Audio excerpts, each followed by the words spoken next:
Good afternoon. My name is Jeffrey Herbst. I'm president of American Jewish University in Los Angeles. Today, I'm delighted to welcome Ari Ingel, director of the Creative Community for Peace. Ari took over as director in 2018. The community is a nonprofit organization composed of prominent members of the entertainment industry who have come together to promote the arts as a means of peace, to educate about rising anti-Semitism within the entertainment industry, and to galvanize support against the cultural boycott of Israel. Ari, welcome. Thanks so much for joining us today. Thank you. It's great to be here with the AJU and yourself. Maybe you could tell us the origin story of the creative community. Absolutely. So about 10 years ago, we'd actually celebrated our 10-year anniversary last year. David Renzer, who is one of the co-founders and former CEO chairman of Universal Music Publishing, and Steve Schnur, who's still currently the head of music for Electronic Arts, the big video game company, they were in Israel, and they realized that any artist or entertainer that booked to perform there was just getting bombarded with boycott calls to cancel their shows. And they knew a lot of these artists, and it made no sense. And what they realized is there was no counter narrative to the narrative the boycott movement was pushing. And they also realized another thing. When they were there, I believe they were at a concert, a Bon Jovi concert, that people from all backgrounds were attending the show. Jews, Arabs, Muslims, Christian, Black, white. And they realized this made no sense. One thing that can really build bridges and bring people together is music, arts, and culture. So they formed the organization 10 years ago. Now we have over 100 high-level members of the entertainment industry that are on our advisory board. People like the former CEO of Paramount Pictures, the head of television for William Morris Endeavor, the CEO chairman of Warner Music. And that really allows us to connect to any artist, entertainer, agent in the entertainment industry. And as you mentioned, we really deal with three specific areas. All right, maybe you could tell us your own story and how you came to the creative community also. Sure. So I was an entertainment attorney and music manager for about 17 years before David approached me because I was on the advisory board of CCFP about taking over as director in 2018.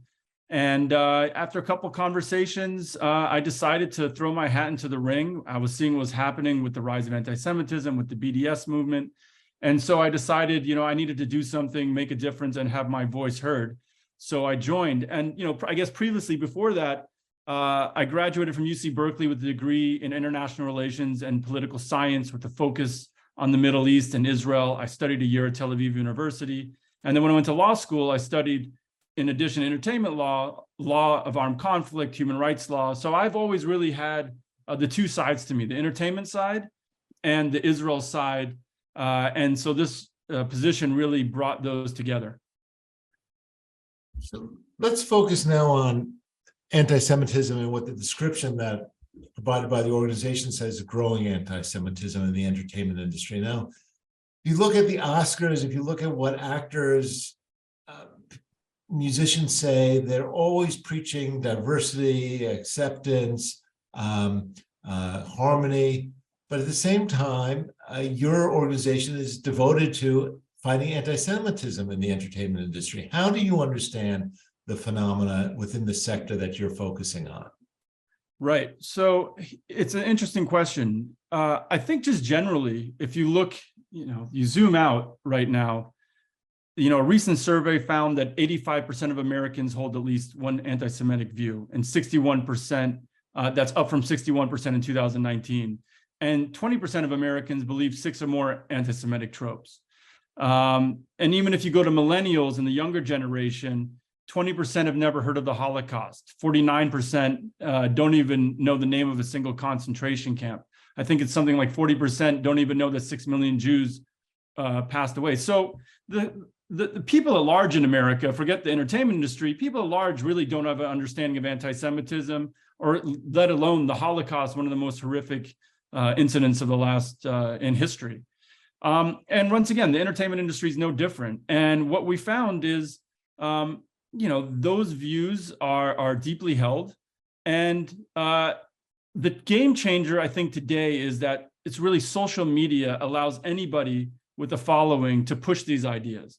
So if you're an entertainer with millions of followers, if you're an influencer with millions of followers, young, impressionable followers. All of a sudden, if you're tweeting out something that's anti-Semitic, whether you understand that it's anti-Semitic or not, that has real life consequences. And a young, impressionable audience is really affected by that. Because unfortunately today, that's who they look up to, right? People spend so much time on social media that they look up to people that have real knowledge of what they're talking about. When it comes to anti-Semitism, we obviously see the same thing when it comes to Israel.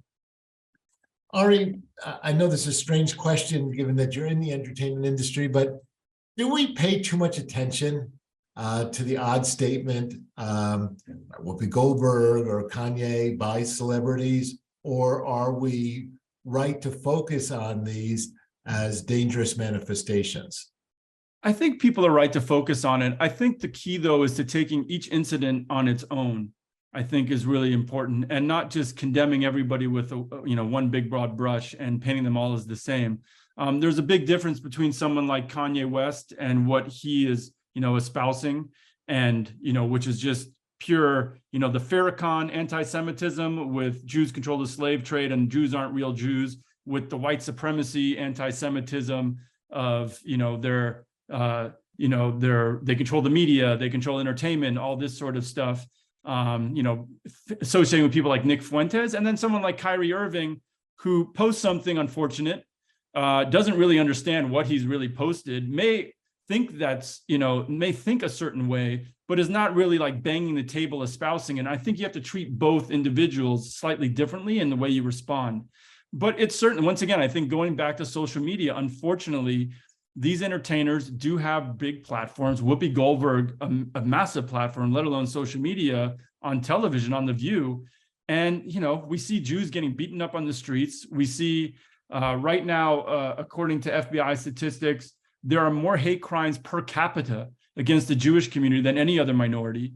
In New York, where a majority of the Jews live, there's more raw hate crimes against Jews than any other community. So it's a problem. I think a lot of people didn't think that anti-Semitism of Europe would ever come to America, and we would be seeing this here. So, Ari, when someone makes an anti-Semitic statement or a problematic statement, there's a kind of variety of tactics, shame, some combination of shaming, cancellation, education, remorse expressed through donating of funds. Right. What do you think about those different tactics? I would say, like anything, it's interesting when you're tackling sort of any issue. I think the end result, if you ever to look back, is that every sort of thing worked in concert and helped make a difference. I'll tell you, in terms of Creative Community for Peace, we're all about engagement. We're not about condemnation unless it's something that is just blatant and justifiably and horrifically anti-Semitic. And I'll give you, for instance, a year or two ago, Deshaun Jackson posted something after watching a Farrakhan speech, and Nick Cannon did the same thing. So while a lot of Jewish groups, condemned them, and rightly so, condemning the hatred, unfortunately, trying to cancel them and shut them down is not always the best method. So we're always about engagement. So I reached out to Deshaun, talked to him personally. And what I found out in a private conversation, he grew up in South Central. I grew up in Santa Monica here in Los Angeles. He told me he never knew about the Holocaust, never learned about the Holocaust, never knew any Jews growing up. So, but what he did know is the Nation of Islam and Farrakhan showed up in the inner city. They provided social services, and, the Nation of Islam seemed all right to him. But it's not that he, encountered something nefarious with the Jewish community. He just never understood. And so someone like him had done the work, right? We talked to him. I talked to him about the manifestations of anti-Semitism, how anti-Semitism works differently than other forms of bigotry and racism, how it's the world's oldest conspiracy theory. It's Jews are the most powerful and they're lower than vermin. He met with a Holocaust survivor. So you saw that, and, and that's great. The same thing with Miles Leonard, the basketball player, used the K word. And, once again, he didn't realize what he was saying, and he was embraced by the Jewish community in Florida, and he's done the work and now is, has greater understanding of it. So I think we just got to be quick to condemn people without talking to them first. I think once you've talked to them, you can quickly, surmise whether these are deeply held entrenched views or, listen, this is someone espousing something unfortunate, and, we wouldn't necessarily want to be held to those standards either. All right, do you think the Jewish community writ large got the response to Kanye right. Very powerful, very rich figure with an extraordinary following. Right. How would you evaluate in retrospect, understanding that hindsight's always 2020? I think the Jewish community got that right, and I think Kanye is an interesting person to discuss because so one thing that we found, as I think you mentioned in the beginning, one of the things we do is we use music, arts, culture to build bridges. We helped found the Black Jewish Entertainment Alliance, which is an alliance of over 250 high-level members from both the Black community and the Jewish community, and some from the Black and Jewish community that have come together to stand against racism and also stand against anti-Semitism. And through that alliance, we have great conversations, and we do a lot of other projects that we're working on. And we realized that the Black community was actually really hurt by Kanye as well. Not necessarily from the anti-Semitism side, but from them, it was him saying slavery was a choice, white lives matter, supporting for them Trump and wearing a MAGA hat. And on the Jewish side, obviously, the horrific anti-Semitism, once again, I just briefly talked about, it's the Farrakhan with the white nationalism. And it's just absolutely deplorable. And when he has such a platform, one of the biggest artists of our time, that unfortunately has a big impact. And so what we also saw there was more concerning to me than necessarily just Kanye West or just Deshaun Jackson posting something anti-Semitic. When I went to the comments on Instagram or Twitter, a lot of comments from young people in the Black community saying, you said nothing right. Jews do control the media. Look, you're going to have to apologize. The Jews have got you now. The Jews do this. And for me, that was sort of a wake-up call. Like, we have a bigger problem than just a few people espousing some anti-Semitic views. We have a real problem with anti-Semitism in the Black community. And, that's one of the reasons we helped launch the Black Jewish Entertainment Alliance. We realized that we need to reform those bonds that used to be there during the civil rights era or co-founding the NAACP. So when it came to Kanye West, I mean, we've seen he's hanging out with Nick Fuentes and just avowed, white nationalists. So I think having that, condemnation was very important. Being very loud was very important. And by the way, I reached out to his management team. I was in touch with his management team before he did DEFCON 3, because I was like, I saw that coming. And I said, listen, what can we do to stop this before this gets worse? And his management team told me, there's absolutely nothing we can do. He's not listening to any single one of us. And yeah, this could get bad. Ari, you mentioned something I want to go back to, which is a lot of the dynamics of these disputes are African-American entertainers who say something the Jewish community objects to. And you referenced anti-Semitism in the African-American community. How do you understand that, given, old alliances and the continuing hope for allyship among groups that have both experienced a lot of bigotry and hatred?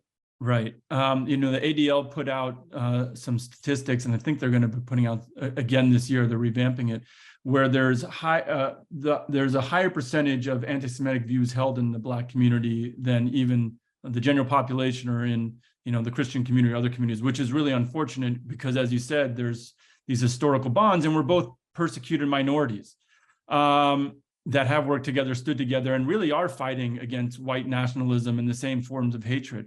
But unfortunately, there's I think sometimes people overstate that tight relationship. Going back, for instance, to the beginning of slavery, when the slaves were brought to America, they were brought over largely by Christian slave owners, and they indoctrinated them with Christianity. And one of the big beliefs at that time was Jews killed Jesus. These mythical Jews out there are these God killers, these Christ killers. And so anti-Semitism was literally infused into the African-American community at a very early time. And then once, Brooklyn and the Jews and the Blacks started living together, there was obviously tensions as the Jews began to, become the landowners, become the shop owners, and there was those tensions there that started to emerge. Now, at the same time, there's always been strong bonds. And as I mentioned, the co-founding the NAACP, standing with during the civil rights era, marching with Dr. King and Rabbi Heschel. And there was more percentage, I think, of Jews than any other people beyond the people in the Black community that were taking part in the freedom rides. And remember Schwerer and Cheney, and getting killed down in Mississippi together, fighting for against against racism in the Black community, and demanding justice. So I think what we need to do is reform those bonds and realize that we do have so much more in common than which separates us. And it's about conversations. Really, it is about conversations, and understanding that, unfortunately, in America today, Jews are trying to be painted as just white people. And unfortunately, that racial lens that is being put on Jews, unfortunately, in the Black community, there's not an understanding of, oh, but you're just a white people, right? But no, we're another minority that has a history of being persecuted. And, Jews and anti-Semitism outdates America, outdates the racial issues of America.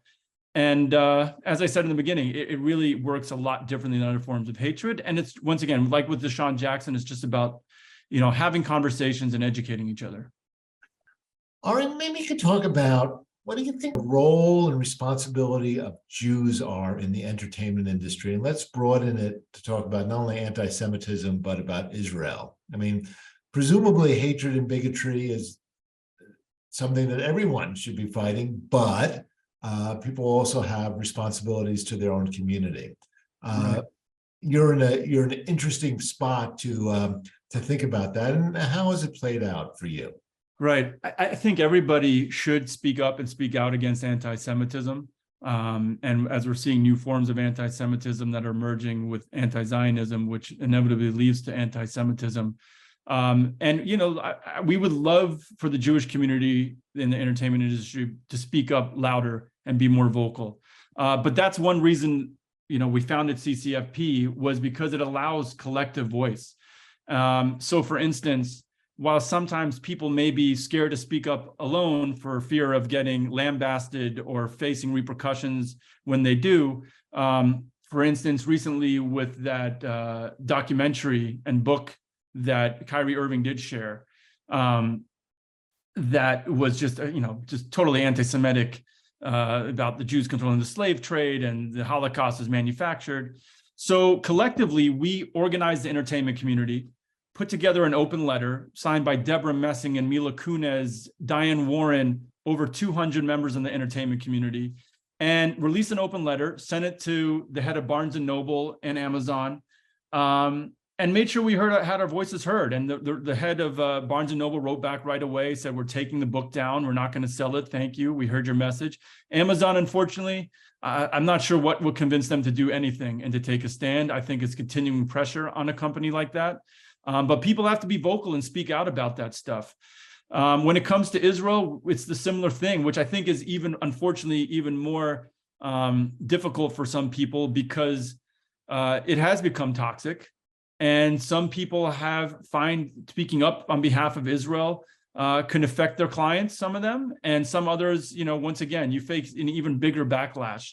And once again, Creative Community for Peace sort of collectively is able to rally the entertainment community to speak as one voice, whether that's in defense of an LGBTQ film festival happening in Israel, where the boycott movement's bombarding it for all these LGBTQ filmmakers to pull their movie, when literally it's the epitome of coexistence there. There's Palestinian movies that are part of this film festival, but that doesn't matter. So once again, we rally the entertainment industry.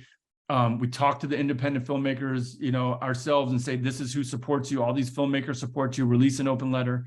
So there's ways that we sort of do it collectively. But I think, at this time and age, you have to start speaking up, and they have to speak out. And another thing we do is we work to educate them so they have the knowledge to speak up. So we hold a lot of private conversations, educational sessions. We launched this thing called the Vanguard Group, which is to educate the young generation, next leaders of the entertainment industry, about anti-Semitism and anti-Israel hatred. So they actually have, the tools to speak up about it. Because unfortunately, the other side, especially when it comes to Israel, it doesn't matter if it's the truth. It's a discursive and reductive process. It's just charge, whether truth or not. And it's just using certain words: apartheid, genocide, ethnic cleansing. Let's not have another discussion. And, we got to educate people how to respond to that sort of stuff. Ari, do you think the cultural boycott of Israel among the people that you're dealing with, the entertainment industry, is gaining traction.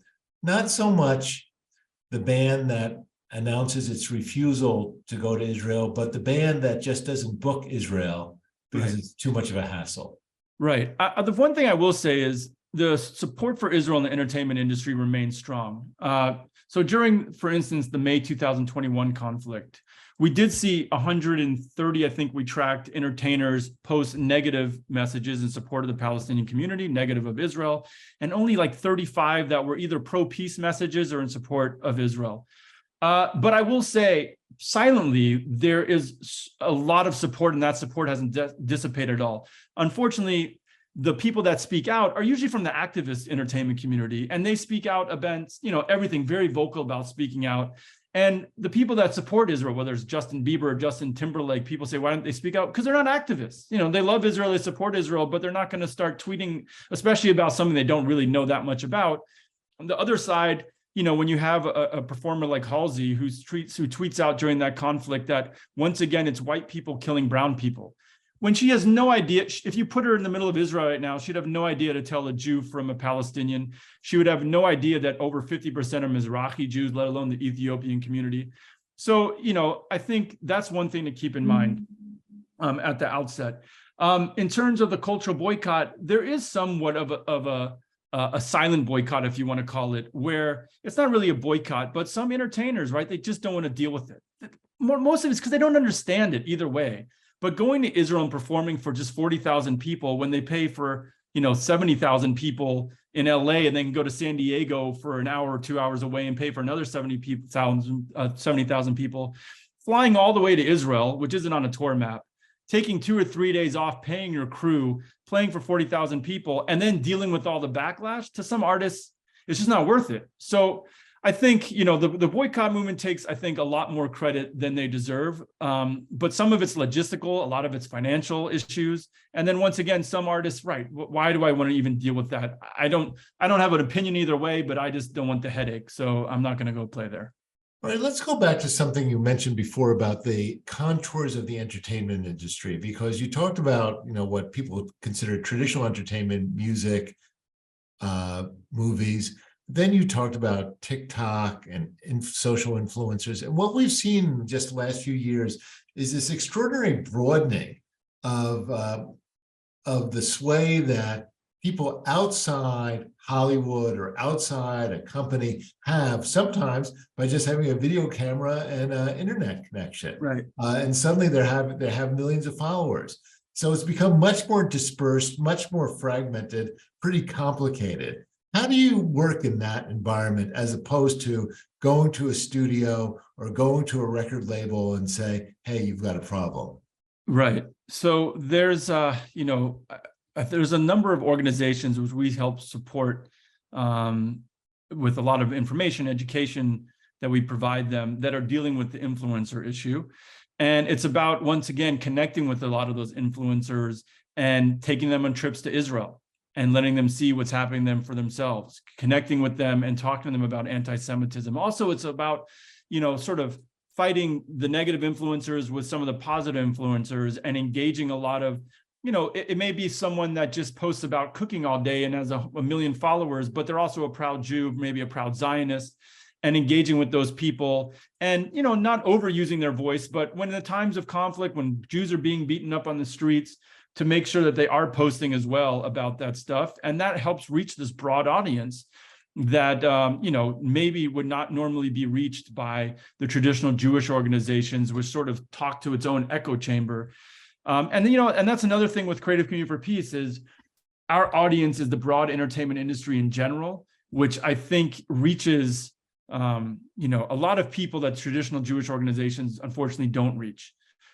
These are people, for instance, Black culture is the most influential culture in America today, whether it's, sports, whether it's music. If you look at the Billboard Top 100 songs, it's hip hop and R&B.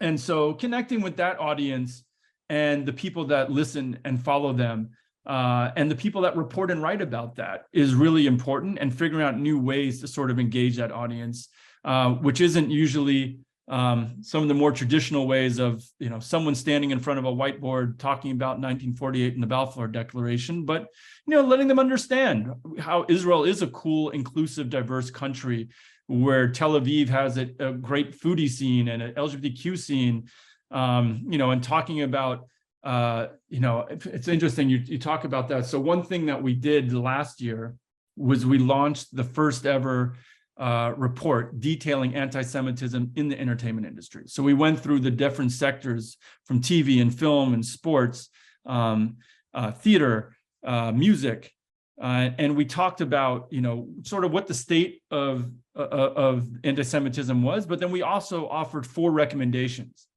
One was we urged the entertainment companies to adopt the IRA definition of anti-Semitism, which we feel is really crucial. We asked them to add someone from the Jewish community to their DEI teams, which we realized there aren't, explain that acronym for the audience. So it's the diversity, inclusion, and equity teams. And what their job is, and it's become much more popular since the social justice marches, is to have a team at the company that looks towards minorities and educating about minorities and make sure the company is sort of standing with minorities. Unfortunately, as David Baddiel likes to say, Jews don't count. And we had a number of high-level people at entertainment companies come to us, and they said, the DI teams aren't doing anything about anti-Semitism. They don't think they need to do anything about anti-Semitism, and they sure as hell don't have anybody from the Jewish community that are part of these DI teams. And Jews were scared, and they're frightened because of the rise of anti-Semitism. So one of our recommendations is that they need to add someone from the Jewish community that understands this to their team. And not only that, a third recommendation was saying that the DI team and the HR team and staffs in general need to be educated about anti-Semitism, just like they do and hold conversations and educational sessions about maybe misogyny or about Black racism, that they need to hold these about anti-Semitism. And we've started doing that. We've talked to a number of big entertainment companies, agencies, and we've held these sessions to help start educating them about it. And the third thing we've done, or the fourth recommendation, was something our good friend Ben Freeman, we sort of partnered with him on something called the Tevye test. And in film and TV, there's the Bechdel test, which looks at Islamophobia and how people from the Muslim community is portrayed. There's one about the same thing with women, and we realized that there needs to be the same thing with how Jews are represented. Jews, usually it's the neurotic Jew. It's the sort of we saw it in the movie You People, or even if you look at a TV show like Friends, just Jews portrayed, big noses, very neurotic, love money, greedy, whatever it may be. And this is a test where you sort of run through a checklist. And if you fail one thing, you don't necessarily fail and you have to change your script, but it shows you, like, are you representing Jews in the right way? Which is really important. That's very interesting, the Tevye test. Ari, bunch of questions coming in. Let me get to some of them. One member of the audience writes, it's LA. I'm a casting director and have recently been concerned about depiction in film, TV, and the lack of authentic representation.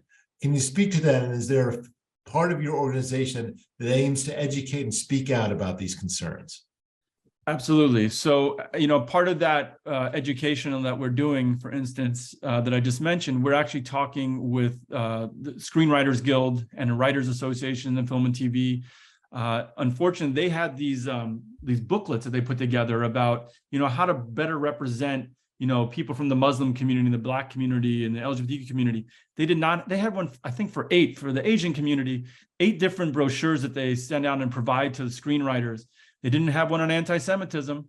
They didn't think it was a problem. Jews control the media. What's the problem? So we're helping to develop something like that now. When it comes to representation, here's the twist, I would say. Personally, should Helen Mirren play Golda Meir? I have no problem with Helen Mirren playing Golda Meir. Actors are actors, right? I think you should probably get the best actor possible. Now, unfortunately, in the progressive left, if you have someone, Scarlett Johansson was going to play someone from, I believe, the trans community, sure. And there was such an outrage about that she no longer played that role. And now, you don't have someone that's not from the LGBTQ community playing someone from that community. You don't have someone, that's not Latino playing someone that's a Latino role, or, what have you. See, the problem is when the outrage over, Helen Mirren or in Miss Maisel, the lead actress in Miss Maisel, who's not Jewish, that plays a very Jewish role, right? In theory, I don't have a problem with that, a great actress, but if the progressive left is showing outrage over any other community that's a persecuted minority, outrage, they don't have that outrage when it happens with Jews. They don't see a problem. They have blinders on there. And I think that's sort of that Jews don't count area where they should have that same sort of outrage and they should care. And I think there is something to be said, though, when a Jewish role is really about like the essence of being Jewish. It probably, I think, would be helpful to have a Jewish actor and actress take that role. That's really interesting. Get to another question. Member of the audience writes, when a famous entertainment figure makes an anti-Semitic statement and we jump on and refute it, how much impact does the refutation have? I think talking about the individual, the person kind of keep believing what they believe, but they're afraid of their endorsements going away and the like, or is there real remorse and a change in not only behavior but attitude? Right. I think part of this is up to the Jewish community. We saw with Kyrie Irving, I don't want to name organizations, but without even talking to the individual, he was deemed to give a $500,000 donation, and Kyrie was cleared of his anti-Semitism miraculously. And then all of a sudden, he was interviewed the next day, and he said, "No, I don't apologize for anything." So I think the Jewish community needs to, as we talked about earlier, really be careful to condemn and be careful to clear. And paying your bribe doesn't do it. You actually got to do the work. And if someone like Kyrie does the work, or Deshaun Jackson or Miles Leonard actually does the work, then I think it's sincere. And I think we should be forgiven and quick not to cancel. But I think you want to see people do the work like they do when they do the same thing with other communities. Now, someone like Whoopi, she continues to make these statements on air that are anti-Semitic and hateful, that, the Holocaust wasn't about race. Jews are just white. And she is not being held to account properly. And that is a problem because, as we saw with Sharon Osbourne, I think she just agreed with something Piers Morgan said. She was let go of her show, The Talk, and she was held to account. And once again, it's sort of coming back to what I was talking about just a second ago, where unfortunately Jews don't count, right? Why if you're going to hold people to a certain standard, the Jews need to be, you need to hold people that run afoul of Jew hatred in the same way. And I think really that is the biggest problem. Ari, you made a mention of it, and an audience member picked up on the new movie You People, which I think was on Netflix. And right. the question is, how could that be made today, given it seemed to travel in a whole lot of stereotypes? Right. I found it very problematic. I think it had a number of just dreadful stereotypes that it played on. Jews running the slave trade, Jews making money off of the slave trade. I think it made light of Louis Farrakhan and the Nation of Islam. They try to portray that Jews, I remember it was, his dad was a doctor or some sort of profession. It was, well, your dad was a doctor, your dad was a doctor, acting like Jews have long generational wealth. Well, no, Jews came here as immigrants, largely with nothing. There's not very much generational wealth. I'm a first generation immigrant. And Jews worked hard to get that, despite not being able to be doctors or lawyers or let into, law schools or medical schools in the early 1900s when Jews did come here. So there was a lot of harmful, I can probably give you a list in that movie. I'll tell you why it was made. Jonah Hill was the co-writer, and he's obviously Jewish. He actually makes being Jewish a lot of his shtick. And, in Hollywood, people that are the managers of Jonah Hill, people that are the agents of Jonah Hill, the attorneys, you're really not going to tell a client like that, your script's no good, rewrite it, or your script's offensive. They sort of give someone like that a lot of leeway. And then you have Eddie Murphy, and you have some of these big stars, Mary-Louise Dreyfus is in it. And, no one just will tell these sort of stars that make them tons of money, no, this isn't okay. And then Netflix, once again, has a deal, I think, with Jonah for some movies, and they're not going to deny him because, they're going to make money off this and they don't want to ruin a relationship. So That movie I think was deeply unfortunate. We've sent some stuff and information to Jonah and his team. We hope to have some conversations about that.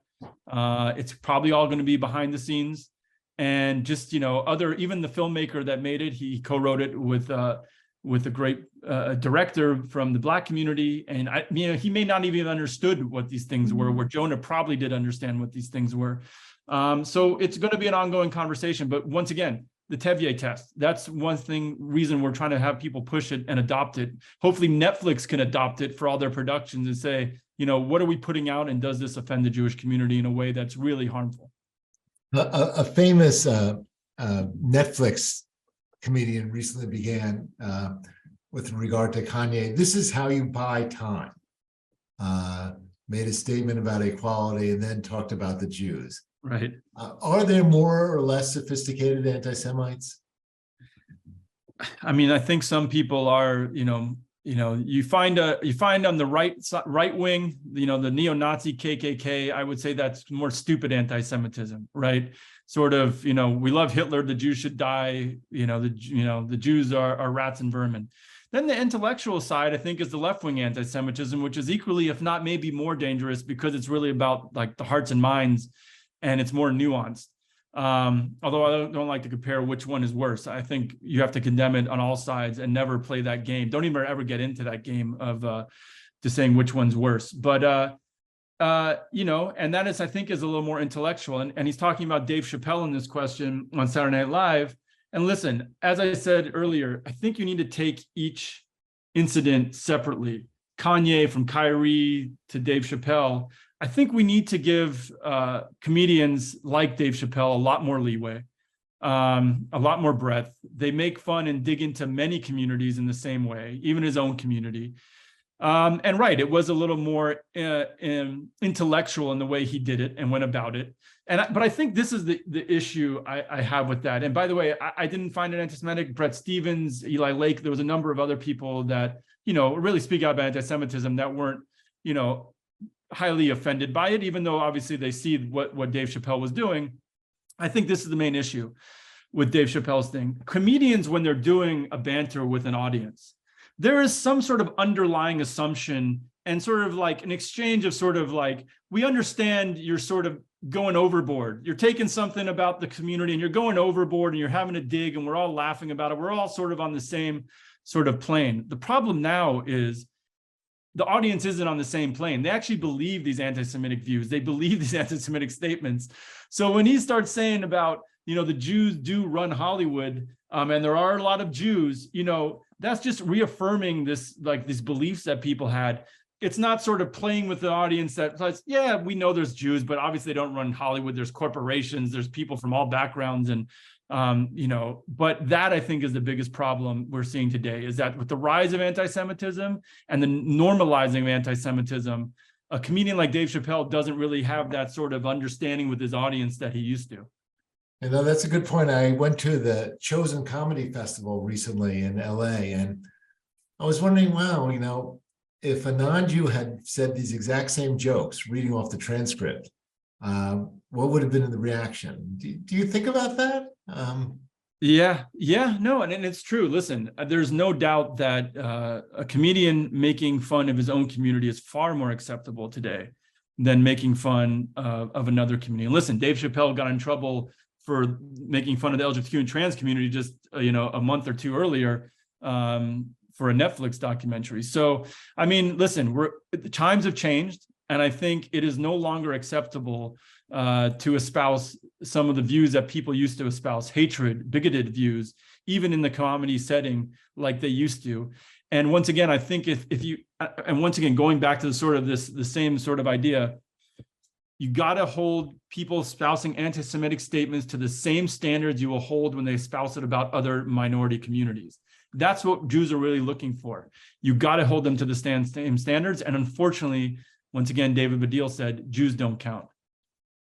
Only have a few minutes, unfortunately, left with Ari. A bunch of questions. Let me get to as many as possible. Ari, several members of the audience are asking about the Tevye test, and where can it be found, or could you give a brief description? Right. The best way to find it is maybe we'll send a link when you guys send a follow-up to this. It's CC, if you're on your computer, it's, and let me think if I remember it, ccfpeace.org/?, ccfpeace.org/?, Tevye, Teyve. I think that should do it, or is Tevye test? I think it's just Tevye, and you should Okay, come you up. can Google, if they Google Tevye test, they'll find it. Should come up. Yeah, once again, it's sort of like a 2-3 page sort of description of you know what productions, facilities, producers, filmmakers should follow, and sort of plug in, like, does it lead to, you know, enhance this sort of trope, and it sort of gives you, the great thing I like about it is it gives you a score at the end. If you have your score is 7 to 10, okay, so it's not just fail if one thing's wrong. If it's 5, you know, 5 to 7, you should change things. If it's less than 5, you know, you've got a lot of work to do, and this is probably not something you should go forward with. Ari, interesting question. Audience member writes, the old Woody Allen movies are very offensive to me. How do we think about, you know, this huge stock of entertainment from the past that may not fit with current precepts and beliefs, but is out there? Yeah, I mean, times have changed. We see people, for instance, you see the, you know, the Me Too movement going after, you know, rock stars from the 60s and 70s, when, man, living like a rock star back then was sort of a different time. I don't know if I made it all right, but it was sort of different times. And, you know, the times are changed now. And I think people are more sensitive, rightly so. What you could say before is not okay anymore. And, you know, I think, you know, you also have to understand certain people grew up in a different era. So maybe it's, you know, give them a little leeway, but, you know, it's not okay to espouse any anti-Semitic views, even if you grew up during a different era, a different time. Here's one really pulls at the heartstrings from a member of the audience. What do you suggest we tell our children when, for example, middle school students may be told by fellow classmates that they're with Kanye? True story. Yeah. Right. I think it's a conversation about, you know, what he's actually saying. When Kanye West says, "I love Hitler," you don't have to be Jewish to be horrified by that. Americans, tens of thousands of Americans died fighting Hitler. You know, millions of people in Europe died fighting Hitler. So I think it's, you know, in general, talking about extremism and, you know, countering that. Now, I think in schools, two things that need to happen is, one, they need to start teaching the Holocaust, and they need to start teaching about anti-Semitism. And there is not enough education going on. And I think it's, you know, it's up to parents to speak out and say, you know, this needs to be taught in our schools.